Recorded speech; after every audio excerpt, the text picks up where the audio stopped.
जय श्री राधे, जय श्री कृष्ण। मंदिर श्री बंसी वाले महात्मा यूट्यूब चैनल की ओर से हम आप सभी भक्तों का हार्दिक अभिनंदन करते हैं। आज हम आपको सुनाने जा रहे हैं श्री वैशाख मास महात्म्य के तीसरे अध्याय की परम पावन कथा।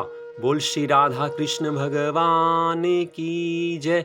बोल श्री लक्ष्मी नारायण भगवान की जय। बोल वैशाख मास महात्म्य की जय।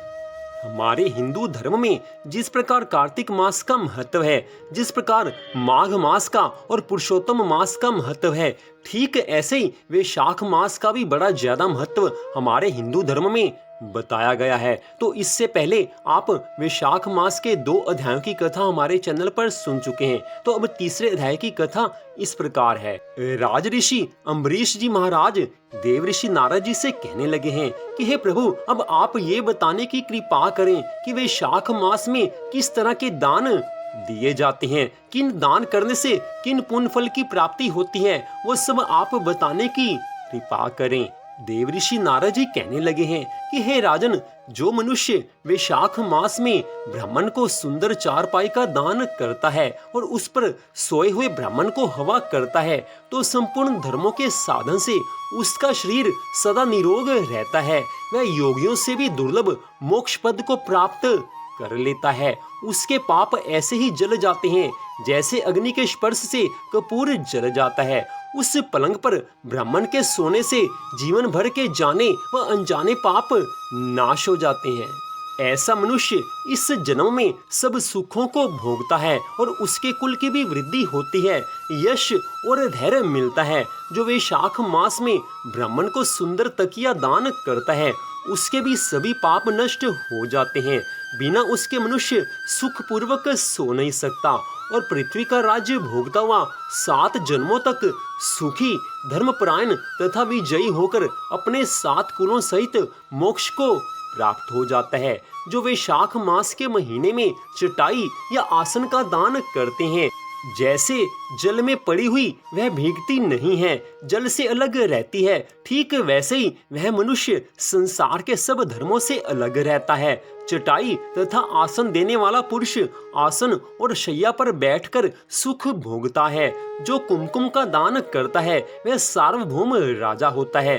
जो जल से भीगी हुई चंपा तथा कुश का दान करता है वह सब पापों से दूर होकर सर्व सुखी देवताओं की सहायता से मोक्ष पद को प्राप्त कर लेता है।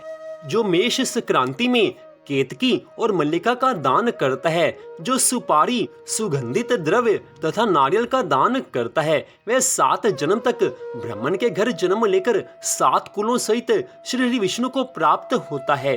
जो ब्राह्मण के विश्राम के लिए मंडप बनाकर देता है, उसका अनंत फल उसको मिलता है। जो छाया मंडप बनाकर बालू गिरवाकर प्याऊ लगाता है, वह भी स्वर्ग का वासी होता है। जो रास्ते में बाग, तालाब, कुआं, बावली, प्याऊ आदि लगाता है, मानो धर्म उसका पुत्र ही है। उत्तम शास्त्रों को सुनना, तीर्थ यात्रा करना, जल का दान देना, सत्संग करना, अन्न दान करना, पीपल का वृक्ष लगाना, हे राजन, ये सब भी पुत्र समान ही है।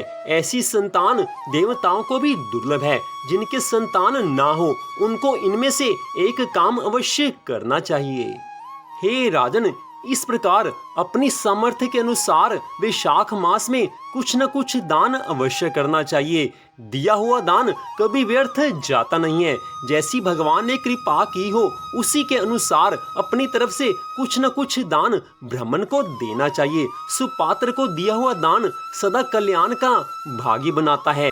वैशाख मास में तीर्थ स्थान पर किया हुआ दान अनंत गुना पुण्य फल देता है। जिस प्रकार वैशाख के मास में अगर तीर्थ स्थान पर जाकर माँ गंगा जी में या माँ यमुना जी में या किसी पवित्र सरोवर में स्नान किया जाए तो उसका पुण्य फल अनंत गुना मिलता है, ठीक ऐसे ही वैशाख मास में अगर किसी तीर्थ स्थान पर ब्राह्मणों को दान दिया जाए तो उसका फल कई गुना होकर मिलता है। ऐसे मनुष्य के जीवन में कभी किसी भी प्रकार की कमी नहीं आती है। जो अपनी सामर्थ्य के अनुसार दान पुण्य करते हैं, भगवान उनके घर किसी भी चीज की कमी नहीं रहने देते। उनकी सभी मनोकामनाओं को भगवान अपनी कृपा से पूरी कर देते हैं। देवऋषि नारद जी के द्वारा इस प्रकार कथा सुनने पर राजऋषि अम्बरीश कहने लगे हैं कि हे प्रभु, आपने बड़ी सुंदर कथा सुनाई है। स्नान करने से जिस फल की प्राप्ति होती है वो फल तो बड़ी कठिनाई से मिलने वाला है, और वैशाख मास में दान के नियम का पालन करने से जो फल मिलता है वो भी प्रभु की अनंत कृपा से मिलता है। देवऋषि नारद जी आगे कहने लगे हैं कि हे राजन, वैशाख मास में थोड़े से परिश्रम के द्वारा ही महान फल की प्राप्ति हो सकती है। इस बात पर पूरी तरह से विश्वास कर लो, क्योंकि ये ब्रह्मा जी की बताई हुई बात है। धर्म की गति सूक्ष्म होती है, उसे समझने में बड़े बड़े पुरुषों को भी कठिनाई हो जाती है। जो मनुष्य सदा भगवान की भक्ति में, भगवान की आराधना में लीन रहते हैं, उन्हीं को भगवान के ऊपर विश्वास होता है। हे राजन, अगर किसी को भगवान के ऊपर विश्वास ना हो तो उसको भगवान के नामों का संकीर्तन करना चाहिए, उसको भगवान की कथा को बारंबार सुनना चाहिए। तब जाकर कहीं भगवान प्रसन्न होते हैं और अपने भक्त को विश्वास देते हैं। जब तक भगवान अपना विश्वास अपने भक्त को नहीं देते, तब तक भक्त को भगवान के ऊपर विश्वास नहीं हो सकता है। भगवान तो उसी को अपना विश्वास देते हैं जो अपना मन भगवान के चरणों में लगा कर रखता है। जिसने अपना सारा जीवन भगवान की आराधना में बिता दिया, उसके ऊपर ठाकुर जी की कृपा होती है। हे राजन, छोटे से धर्म का पालन करने से, थोड़े से धर्म का पालन करने से अगर जीवन में भगवान की कृपा मिलती हो तो उस धर्म का पालन कर लेना चाहिए।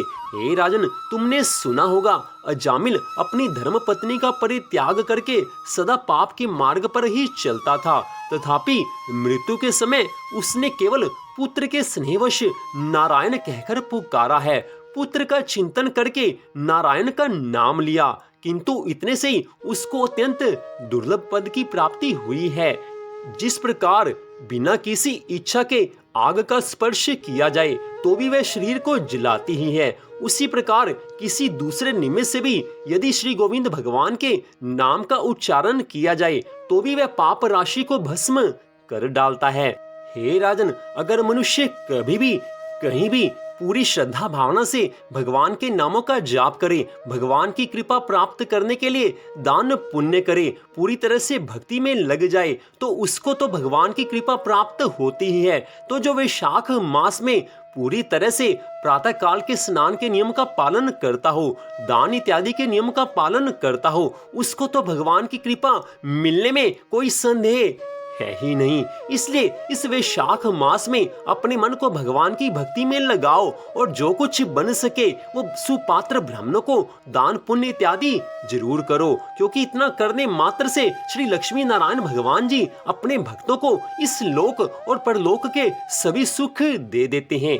मनुष्य का उद्धार इतना करने मात्र से हो सकता है, लेकिन मन में पूरी श्रद्धा भावना होनी चाहिए। जो भाव से हीन है, जिसके हृदय में उत्तम भाव और भगवान की भक्ति नहीं है, वो भगवान की कृपा प्राप्त नहीं कर पाते। जिसके मन में भगवान के लिए प्रेम भाव है, वो अगर भगवान की थोड़ी सी भी भक्ति करे तो भगवान उससे भी प्रसन्न हो जाते हैं। भगवान भावना के भूखे हैं, भगवान केवल मन के भाव को देखते हैं।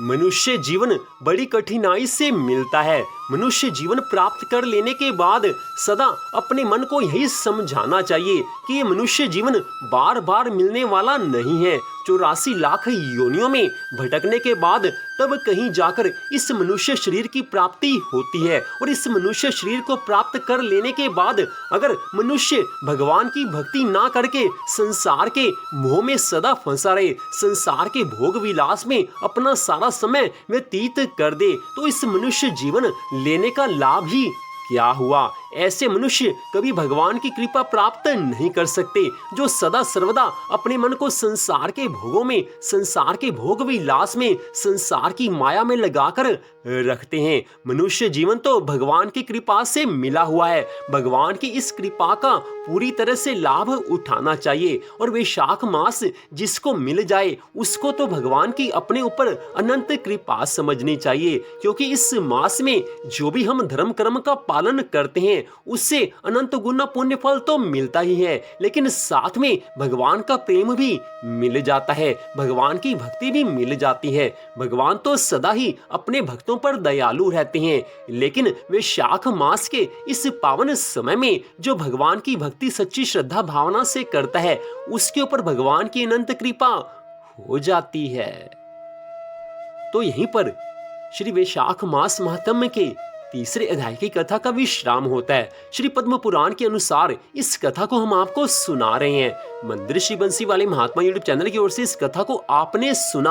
आपसे निवेदन है कि आप मंदिर श्री बंसी वाले महात्मा यूट्यूब चैनल को सब्सक्राइब कर लीजिए ताकि भगवान की अन्य कथाओं को भी आप सुन सकें। श्रीमद् भागवत महापुराण की कथा प्रतिदिन हमारे चैनल पर डाली जा रही है, उस कथा को भी आप जरूर सुने। तो अन्य कथाओं को सुनने के लिए कृपया आप हमारे चैनल को सब्सक्राइब कर लीजिए। आज की इस कथा को सुनने के लिए आप सबका हार्दिक धन्यवाद। भगवान श्री राधा कृष्ण जी की, भगवान श्री लक्ष्मी नारायण जी की, श्री वैशाख मास महात्म्य की कृपा सदा आप सब पर, आपके परिवार पर बनी रहे, इसी मंगल कामना के साथ जय श्री राधा रानी सरकार की, जय श्री कृष्ण भगवान की, जय श्री लक्ष्मी नारायण भगवान जी की, जय वैशाख मास महात्म्य की। जय जय श्री राधे, जय जय श्री राधे, जय जय श्री राधे श्याम।